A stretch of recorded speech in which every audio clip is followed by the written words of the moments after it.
Today we're going to be taking a look at a great use for the Roadmaster Park Light Diode. This is part number RM-690. We're working on a Hyundai Elantra today. This vehicle requires that the key be in the accessory mode while it's being dinghy towed. Now what that means is some of the accessories are going to be on and they're going to be draining the battery.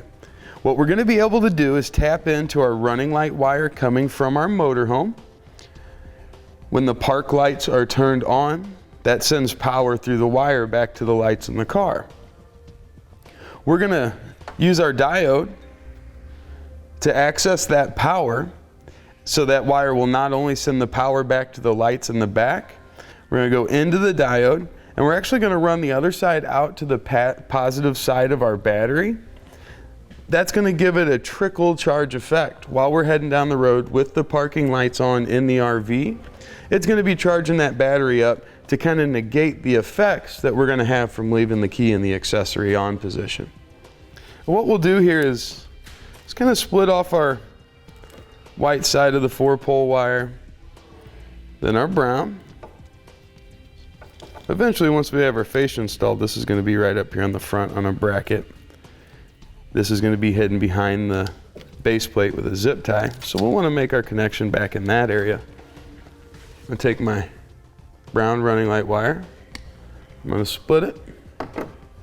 One side I'm going to strip back just kind of normal length, you know, about a 1/4 inch or so, something like that. The other side I'm going to strip back about twice that much. Now the side that I stripped out about twice, I'm going to twist it. Then I can double it.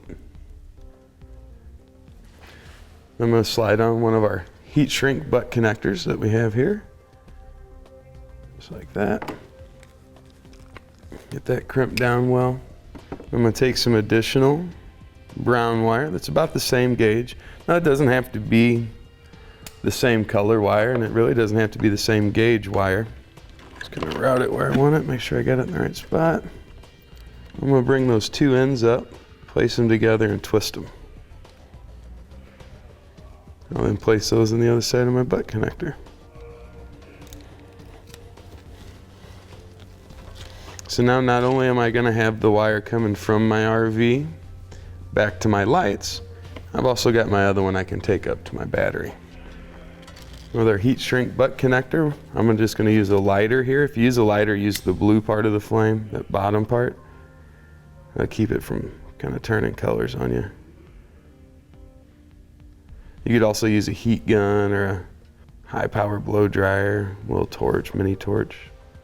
And kind of keep it all looking nice and together there because we kind of pulled those wires apart to separate them. I'm just going to wrap it up with a little bit of electrical tape.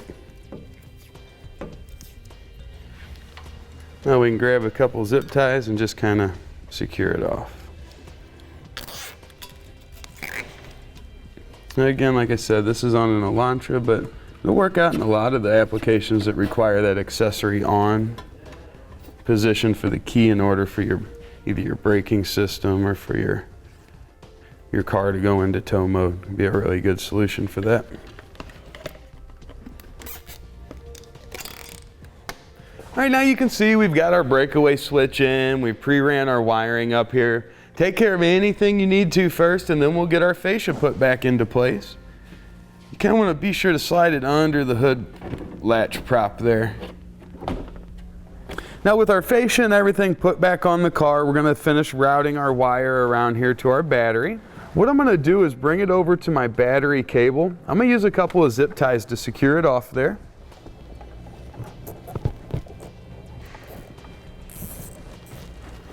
Let me bring my wire up just enough to where I can have it connected here and still be able to open my box without any problem there to get to the positive side of the cable and all that we need. All right, let's trim that off. Strip the end. Place one of the spade connectors on. Take the other side of the wire that we cut off and strip it. Put our other spade connector on there. We're going to mount our diode right up here on top. So clean that area off really well with some rubbing alcohol.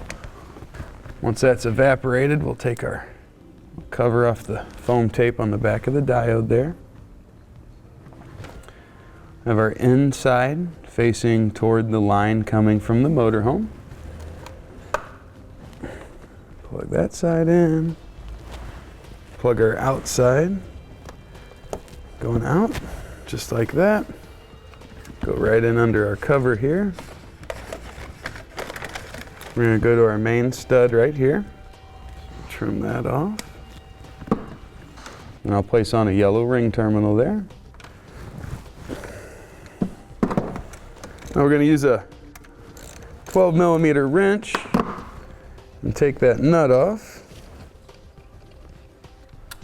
Place that down on and thread that nut right back on. We'll just tighten it down. Our cover will close with our wire in it, but it kind of pinches it a little bit.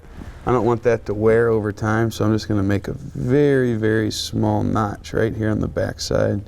It won't really be visible, but it will be practical.